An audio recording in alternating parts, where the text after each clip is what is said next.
Good morning, Akshay. Did you sleep well? Good morning, Dad. I slept well. Thank you. Hey, do you like your new bicycle?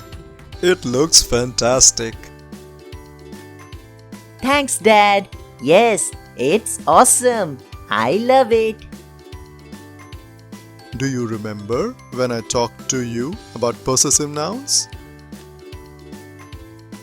Yes, Dad. You mentioned them before. Well, possessive nouns show ownership or possession.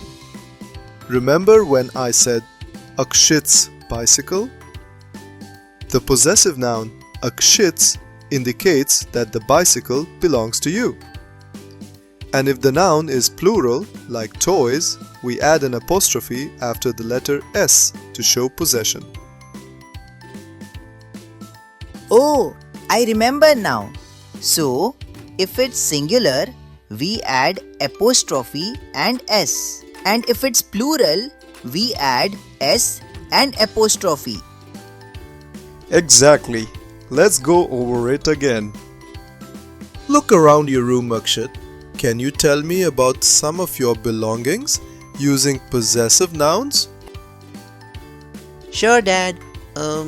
My bed's mattress, my books shelf, and my toys box. Exactly. You're doing great, Akshit. Now, let's talk about our family's possession. For example, whose car is parked outside? It's Mom's car. Good. And whose laptop is on the desk? It's yours, Dad. That's right. And whose painting is hanging on the wall? It's Grandma's painting. Exactly. You're doing great, Akshit. Well, Akshit, I believe you now understood possessive nouns. Thanks, Dad. I understand it much better. You're welcome, son.